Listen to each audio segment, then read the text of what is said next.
Hey, so we're live. Cool. Let me first of all share my screen. All right. So hello everyone. Thanks for joining and welcome to this Product People event. Before starting, remember you can watch the stream in different platforms like LinkedIn, Facebook, YouTube, Twitch, and the talk will be recorded and saved in YouTube. If you want to share it afterwards, forward it to someone.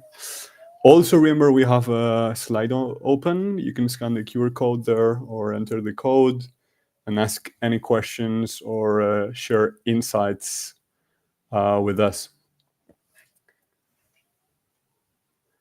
All right, so today's session, it's a hot topic. We're diving into the impact of AI in the role of product management, the skills that will keep you ahead, and how you can navigate these shifts without losing your mental sanity. To help us break it all down, we have Olena Shapoval with us. Thanks a lot for being here. Olena is a senior PM, product manager at Welkin Health. She has been in the tech industry since 2016, so she's experienced the industry's highs and lows firsthand.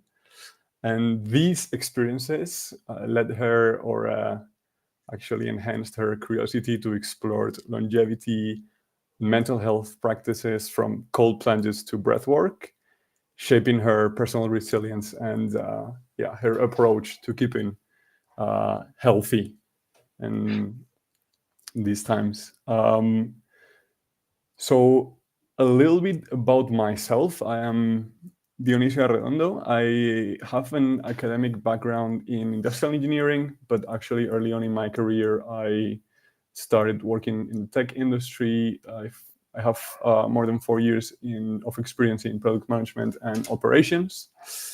And I am an associate product management consultant for product people. What do we do as product people? A little bit about what we do at Product People.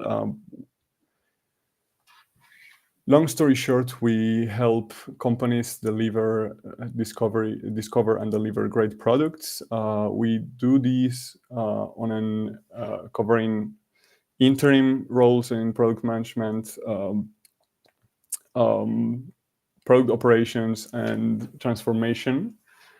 And we give back to our community, organizing free events like this one, and also sharing all sorts of product-related content and knowledge in our media.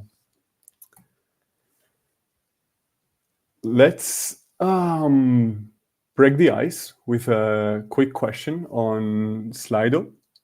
What aspect of product management do you think AI will impact the most? Data-driven decision-making, customer insights and research, product road mapping, execution, and delivery. Let us know what you think.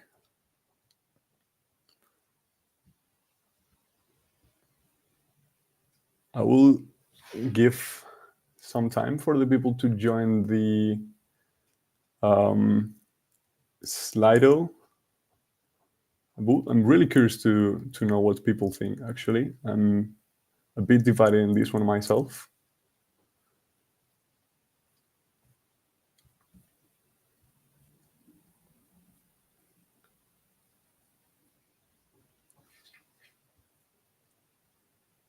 All right. Without further delay, let's move on to the presentation. Olena, the floor is yours. Thanks, Dionisio. Hi, everyone. In just a second, let me share my screen. I hope you see the presentation now. And let me start. Okay. Dionisio, could you please let me know if you can see my screen? Yes, we can. Okay, perfect. Then, hey guys, hi again. This conversation we're having today is going to be focused more on the mental health part, not on the success part or product management. Of course, I'm going to share some tools I found useful for me in terms of my daily job, and I will, I will say just a few words on how to combine that, but mostly we're going to talk about mental health and how to navigate in this crazy world. So our agenda is pretty short, as we only have 30 minutes for this presentation. We're going to have some intro, then we'll talk a little bit about the problem that we are solving here in this video stream. Then about anti-fragility in chaos, about this concept that I really like. Then we're going to talk a little bit about Agile, its principles and values, and how it can actually help us in our daily lives in terms of working environment and, of course, our personal life. Then a little bit about balance in our life and the concept that is called the wheel of life. And then a little bit about resilience for the unknown. Why this topic and why me here talking about this? I work in tech since 2016. I'm pretty old now. Since that time, the time I joined, I went through different life stages, job-wise and personally-wise. I'm Ukrainian. I used to be a startup co-founder since 2020 till 2022. I failed. I'm in product management for 7 years already. For 3 years as a side gig, I'm leading Scrum, Agile, and product management courses in a tech school. This is something I really enjoy and something that gives me a lot of power, energy, and inspiration in my life. And then I can, grab it and use in my PM's life. I'm a digital nomad for 1 year now, but currently I'm settling in Portugal. I immigrated twice in the past 3 years. As I said, I'm Ukrainian. When the war started, I moved to Germany, and then from Germany, I moved here to Portugal, and I'm very happy with my choice. And I also navigated 2 layoffs in 3 years. Prior to this experience, I've never been fired or laid off in my life before. And 2 times in 3 years, it was impressive by all means. We're going to talk a little bit about it today. My life credo is when life gives you lemons, get creative. I think it's the only principle I can actually use to survive in this world. And coming back to the topic of this talk today, I made a research, of course, prior to preparing to this presentation, and I found out that product management landscape is pretty stressful as of now. We all know about it, not news. AI disruption, like 40% of tasks that we are doing on our daily basis can actually be automated by AI. This data comes from McKinsey research. I'm sharing the link later on. It's a very cool research, highly recommended to look into it. 22% of tech companies in the world experienced layoffs in the past 12 months. I will also show you some data later on. It's impressive and very stressful. And also, a Product Plan had a survey that showed that 68% of PMs are actually experiencing high stress level in their daily life. Also, something we all know. To start with, I'd like to cover that first point related to AI and how AI impacts us. I won't elaborate on it because actually I think we all know what's happening in the industry. The only thing I really want to highlight is actually related to how quickly everything is happening now, how fast. I don't know what about you, but as of me in my life, I realize that AI will progress really fast, but not that fast. So as of now, in the last 2 years, it evolved rapidly.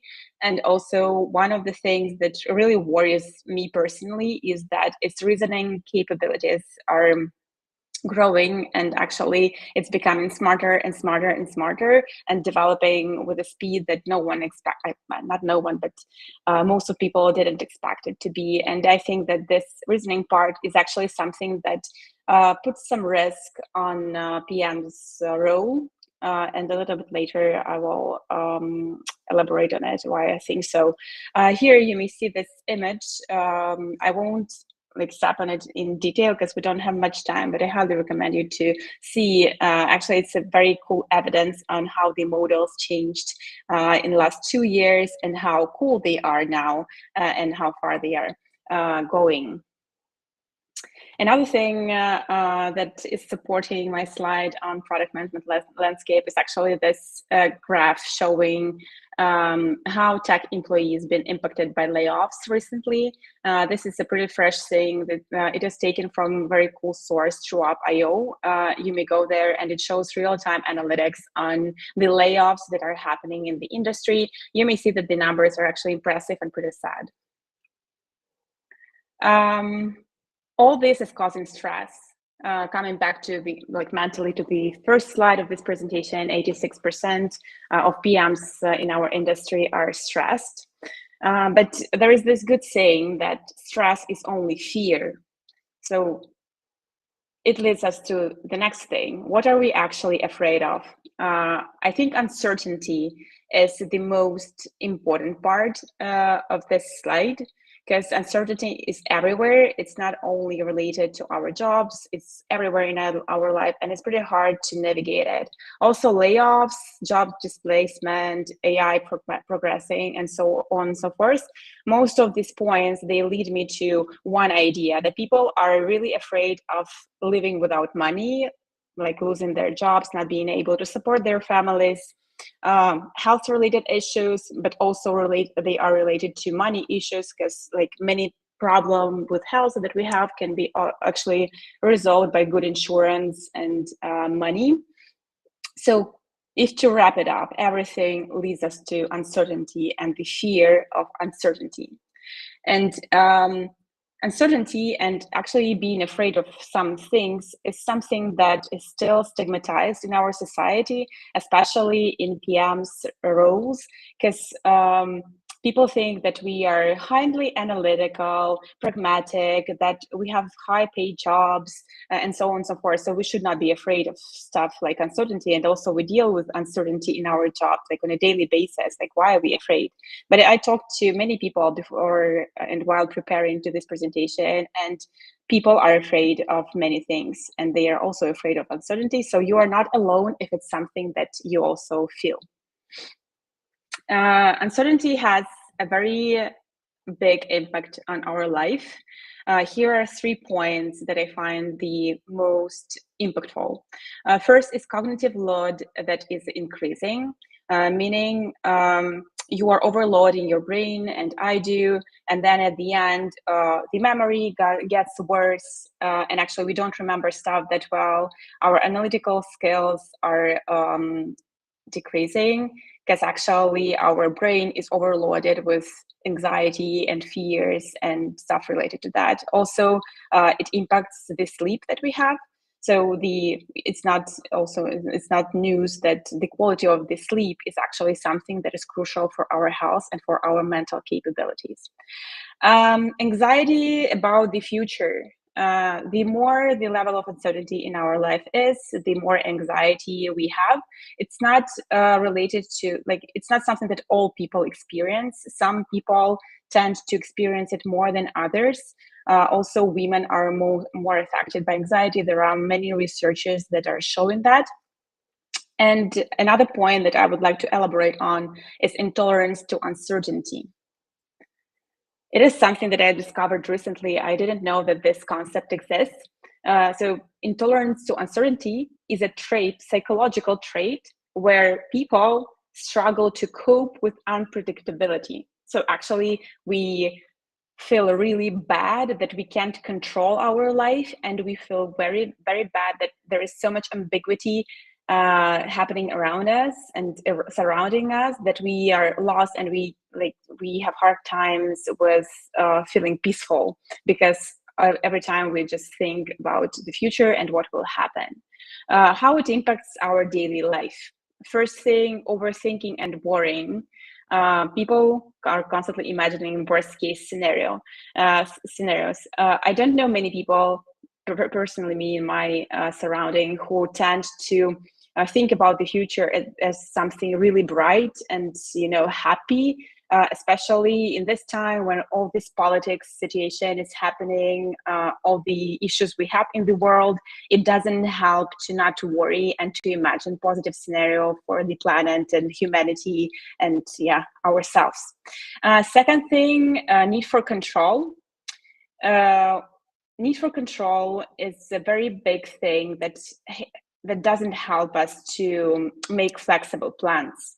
Basically, it's like in classical project management, like earlier in years before agile, like if the plan is not there or the plan is not working, then it makes people crazy because they're losing control. Same happens in our everyday life now. That's why agile is so popular, not only in business, but its principles and values are really popular in being adopted in everyday life. Another thing is avoidance behavior. People tend, in these conditions, like when the uncertainty level is very high, people tend to avoid uncertain situations. And this is something that impacts my life as well. As I said before, I experienced layoffs twice in my life, and recently I experienced the second one. Earlier in years, I tend not to applying for a new job when I was employed, because I was like, oh, I don't need to grow. I feel comfortable here. I'm afraid of being rejected. Or why would I try it? It's very uncertain, not clear, and so on. So I think everyone can relate to this. Another thing is perfectionism. I have another slide elaborating on this with a very cool quote. We seek absolute certainty before making decisions, which is not possible in this life. You cannot be certain for 100% because actually we don't manage our life for 100%. And not only our life, but also external environment, which is even harder. And then the last point here is related to emotional distress. We tend to be overwhelmed by unpredictable events. We will also talk about it later on. Here is the quote I mentioned before. I came across it recently on LinkedIn. It's from Gagan Biyani. It's CEO and co-founder at Maven. I hope you know this product. Previously, he was a co-founder in Udemy. And I really love this quote. What he says here, I'm not sweating the details as much. I cannot eliminate the part of me that wants everything to be perfect, but I'm increasingly realizing that there is a serious trade-off between sweating the details and focusing on the big picture. And it brings me to the next part of this presentation. There is this amazing book called Anti-Fragile by Nassim Taleb. The first time I read it, I was very young. It was many years ago. And at that time, it was before COVID. I didn't understand it much. I mean, I've read it. It was kind of clear, but it didn't resonate with me. Recently, I've read it again, and it impressed me a lot because the concepts he is talking about are very applicable to what's happening in our life now. Highly recommended to read. What the book is about. It's about the concept called anti-fragility. Which is not only resilience, but gaining strengths from chaos and uncertainty. Basically, what he says in the book is related to not only being flexible in our everyday life and adjusting to the changes, but actually focusing on how we can make juice out of that lemon, and how can we become not even better, but just more resilient, so that nothing in the external world can actually impact us, or at least this impact is decreased. How to apply the principles that are covered in the book in the real life. There are just several points here. We're going to go through each point. First one is embrace volatility. He recommends to view uncertainty as a fuel for growth, not a threat. Easy to say, not easy to do, of course, but really if to eliminate, like if to see that sometimes I am in the victim mentality, and like in this victim mentality, everything that is happening in the external world is being considered as a threat. So if to step out of this role of this victim, then actually you may see that you may get some perks from life out of everything that is uncertain and is like going not as it was planned. Then the second concept is related to decomposing the risks, small reversible risks. He's recommending to take small bets in life and career to avoid catastrophic failure. Basically, not making drastic changes in one day, moving slow. It's about making one step at a time, taking small risks and making small bets, not rather than making something really big. Another one, optionality is power. He recommends to keep multiple opportunities open to adapt quickly. It might be job related, might be related to your personal life. As of me, I really like to apply to my professional life. As I said in the beginning, I'm teaching, I'm leading this course, and actually, it doesn't bring me a lot of money, but it is always something I can do if I have nothing else to do. So I can move there full time if I want.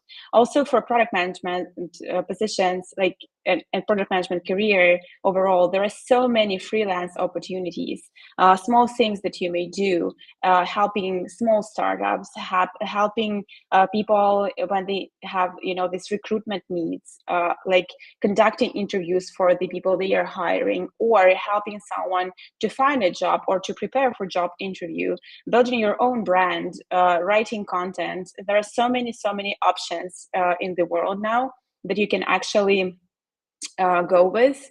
And when everything is good in our life, we don't consider it as an option often. We are like, oh, it's so stable now, why do I invest in something like this? It doesn't bring me much money. But then at the end, it is proven that actually in hard and complex life situations, it might be very helpful later on. Another one is a skin in the game.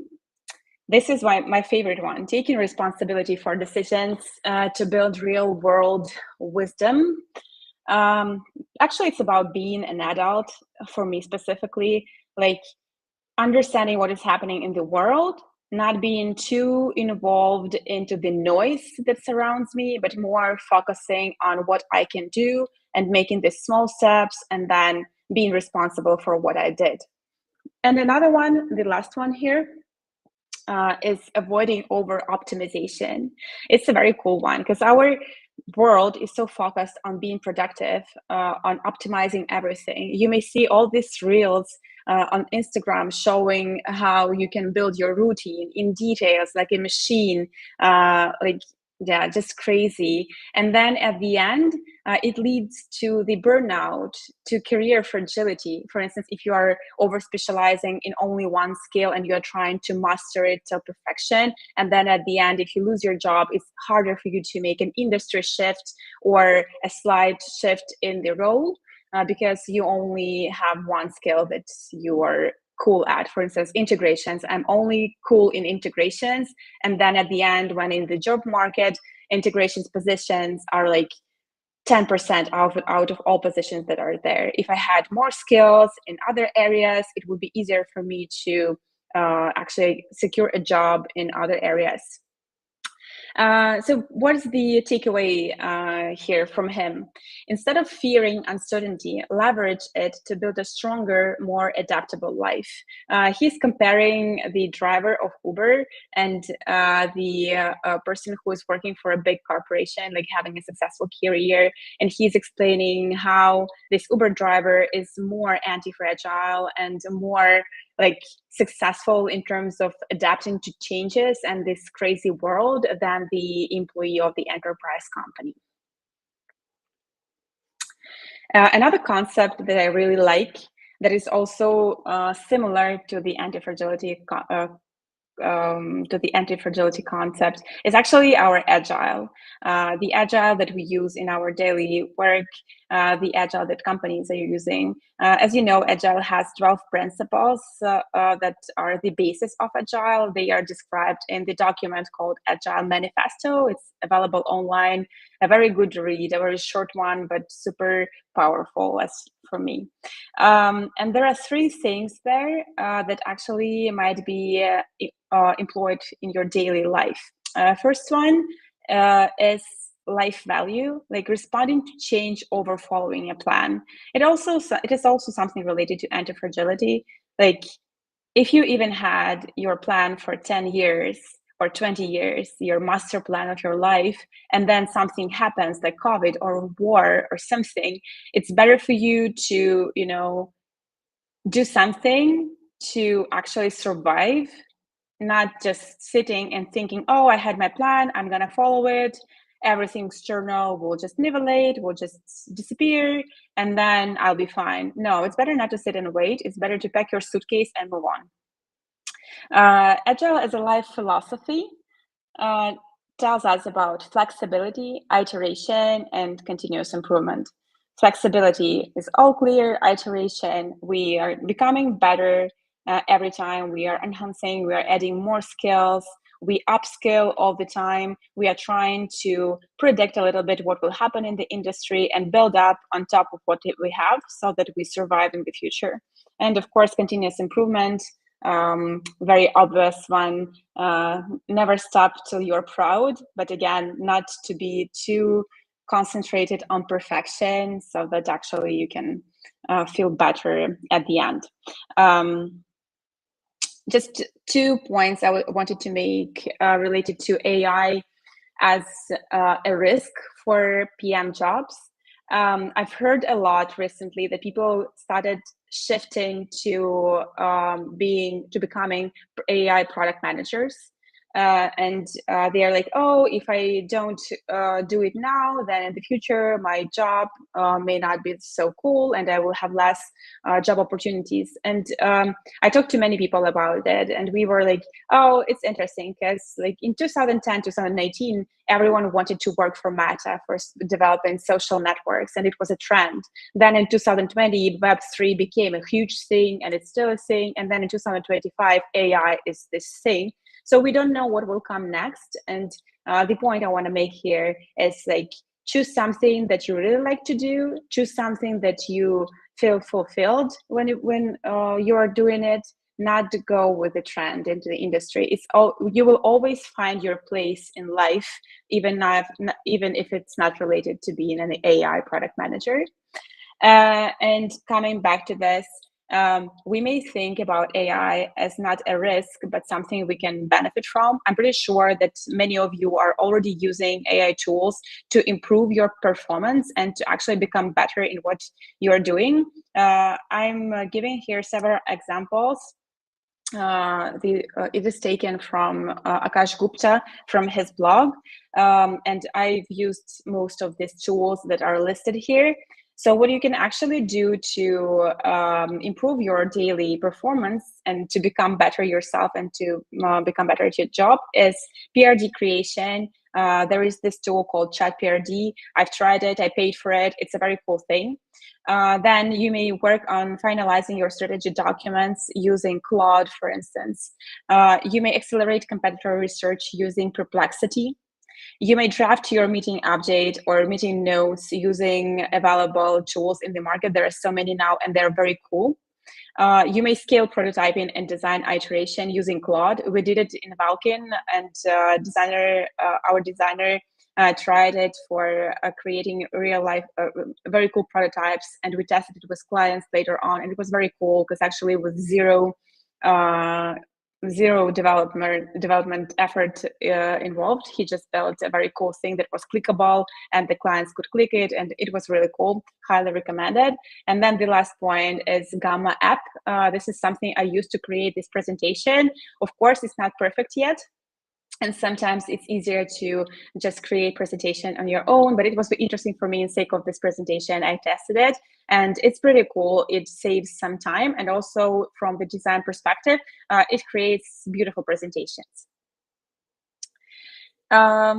Just a few minutes left, and the thing I would like to focus on in the end is actually this concept that is called the wheel of life. Maybe you've heard about it once or twice, or in general in your life. The life can be split in several areas. It's career, recreation, spirituality, social life, personal growth, family, health, and finance. And the point that I want to make here is your job is not the only part of your life, not the main thing in your life. It is one of many. It might be in the career section or in finance part as well. But apart from that, you have 6 more areas, 5 more areas to focus on. And psychologists say that if you only have 1 or 2 areas you rely on, then your will is actually cannot bring you far, because it should be round more or less in order to for you to feel calm and secure. Meaning that you need to invest in all the areas of life, so that if one of the areas is actually suffering, for instance, your family or health, then you still have other areas that can fulfill you and that can help you. There are so many posts and articles and books about mental health and well-being, and I just don't want to repeat some cheesy stuff that you've heard from everywhere, but I want to highlight several things that actually helped me personally to survive and navigate these last 3 years that were really hard and very unusual for my life. First strategy is to apply mindfulness and meditation practices in your life. It might be something super simple, but actually it helps you to calm down your brain. And mindfulness and meditation is not something that is only spiritually related. You may use it from a very pragmatical angle, and there are apps that can actually help you with building up the skills, and it will help you to concentrate in your daily job as well. Regular exercise, of course, movement is everything, and it reduces stress and it helps you to feel better. Social connections, your friends and your surrounding is playing crucial part in your life. Coming back to the wheel of life, friends and family and social connections are 3 areas there, which is a lot. And then continuous learning. Continuous learning can help you reduce anxiety, because actually if you are well-rounded, if you have many skills, then you may be more secure. You may feel that, okay, if something happens, I can also do this and that, and I'm more prepared, I'm more anti-fragile. And 2 last slides, just wanted to share some of the things I've tried. I've tried many things. I think all the holistic practices that exist in this world, and I have my top list that actually helps me to feel good and to be happy and to be productive at work and to navigate all the challenges I have in my life. First is, of course, dogs. Dogs, for me, are just crucial part of my life. I like to pet them. I like to be around them. They help for me to calm down, to feel better. And also this dog, I made this photo myself. She was super happy and, chilled and meditative here. Another thing that I really like, and I do it several times per week now, it's ice plunging or cold plunging. It's actually when you go to, you may go to sauna, or you may go to the special place that have it, and then you go into the cold water. There are many researches that are showing how it impacts your health, and it's very beneficial. As for me, it helps me to relax. It helps me to wind down. I like to do it after work, so that it helps me to disconnect from everything that happened during the day. And also, it somehow makes you more peaceful in the long-term perspective. Researchers are saying that you need 11 minutes per week of staying in cold water to get the most benefits out of it. I do surfing. Actually, all these practices, they are helping you to connect to your body. The more you connect into your body, the better you feel and the more calm your brain is. So it might be anything, surfing or martial arts, for instance. I also do a lot of hiking. Here I'm at the Volcano in Sicily. I like long walks. I like forest walks, park walks, anything that actually is related to fresh air. So it's very good to be outside. I do CrossFit.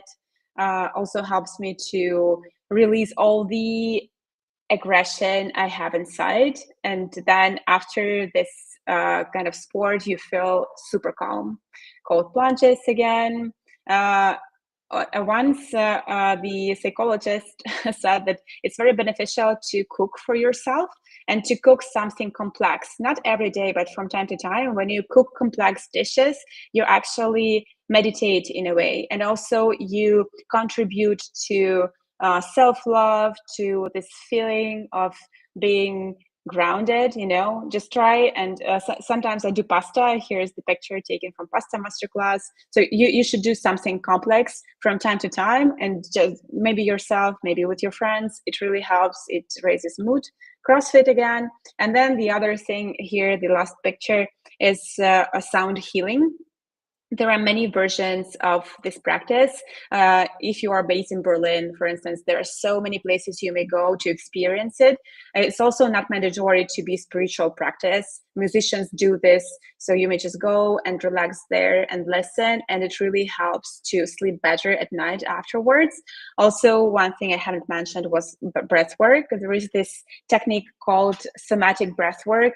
You may do it on your own, or you may go somewhere to practice it. It's really cool. It helps to sleep better. It helps to calm down, to reduce anxiety. You may even do it at work. Like if something stressful happened, you may take 5 minutes, go outside and do one of the techniques and try the benefits of it.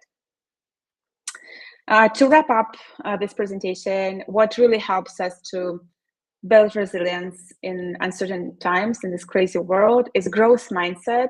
We all know what it is from product management. Practicing gratitude and not comparing yourself to other people. Super cool thing to do. Just being grateful for what you have in life, and not comparing yourself to all the Instagram images, to all the LinkedIn profiles you are going through. Just not comparing. You are who you are, and you only live your life, not someone's life. And also one thing that is cool, every time I think about it, I think that all the people that have this perfect profile, perfect careers, perfect families, perfect Instagrams, they all suffer as well. They just show one side of their life there, and we tend to compare ourselves with this perfect side, but it's not perfect in the real life. Also, building support network. You may do it in many ways. For instance, if you are now in the job search, it's a very stressful time, and it really helps to find people who can actually help you. When I was searching for the job, I already found new one. When I was doing it, I bought several mentorship sessions from PMs that are in my area. It was specifically API focused B2B SaaS products. So I talked to them and I got so much support from them. I also found people who were on the job search as well. I tried to send them some openings that I went through, and then they were sending something back. It's super useful. It really helps to stay sane. Embrace failure. Everything can happen in life, and you just need to move on and not to concentrate on what didn't work. For instance, if you are on the job search and you are getting all these rejection emails, my strategy was just not to read the whole thing. You just open it, scan like for 2 seconds, and then you close it. Because every time you read it from the beginning to the end, you build this bad connection in your head that is saying that you are not worthy and you are not enough, and so on. And of course, cultivating anti-fragility. I highly recommend you to read that book of Nassim Taleb by Nassim Taleb. It's an amazing thing, and all the principles that are described there are super simple and can be adopted in your life. And the last thing I'd like to say is this too shall pass. Nothing in this life is constant, and everything has its end. So the more philosophical you are about things that are happening, the less value you introduce to everything that is happening in your life, the better, because it actually helps you to be more easy. Yeah, that's pretty much it. Let me stop sharing. Dionysio, I hope the timing was not that bad. It took a little bit longer. Timing was great, Olena. Thanks a lot for this super insightful talk. I love the concept of anti-fragility, and I think it's super interesting how giving your body small pills of controlled stress in the form of a cold plunge or exercise or complexity cooking pasta actually help you build more resilient and reduce stress in the long term. I think that's super interesting, something that we should all explore as well. True, true. Thanks. Let me share again my screen. Not this one. There you go. All right.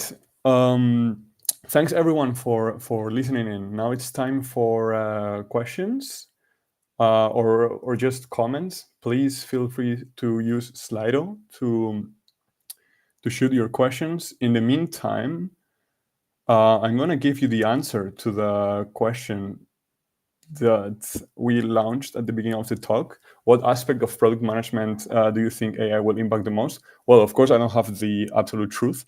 I'll just give you your answers, actually.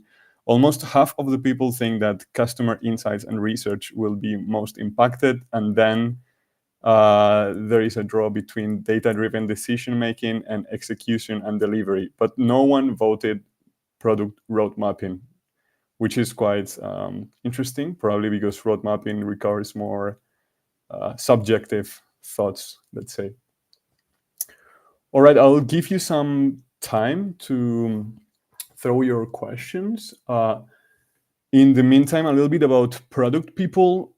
Here are some typical use cases where our team is best fit to help your company in an interim product management basis, as a product coach, or just helping accelerate transformation, maybe from sales-led to product-led mindset.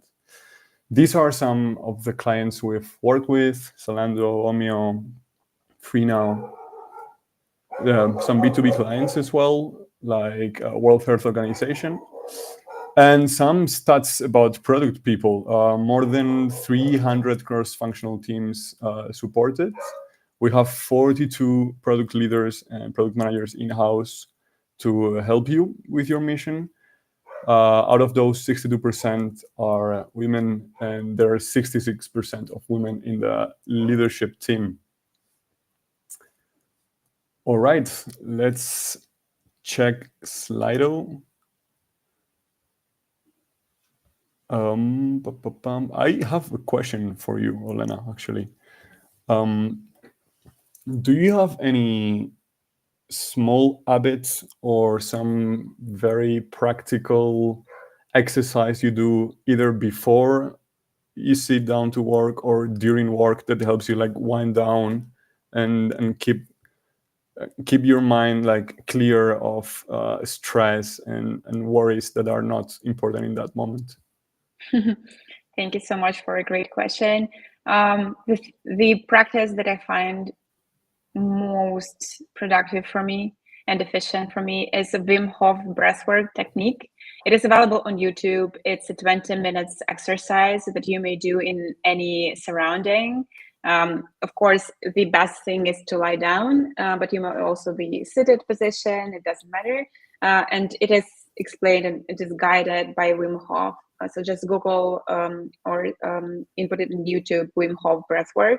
Mm-hmm. And this 20 minutes exercise is amazing. It also helps when I have something like panic attack. It's not like that serious, but when I feel very anxious or something happened, some accident or something, it really helps. And the second thing, when I'm nervous, I always have a candle with good smell next to me. I have it now. It's my favorite smell, and I use it to feel better. Music helps. You may also jump. If you work at the office, you may go to the toilet and jump there just with some energetic music. It also helps because, again, everything that connects you to your body in any way, it is the thing that you are searching for. Thanks a lot. It's interesting because I follow the kind of a similar pattern as well. I don't follow the Wim Hof technique, but a different breathing technique that I use every day to help me like ground and stay focused. So I will definitely check the Wim Hof technique as well. Cool. Let's see if we have any questions in the chat.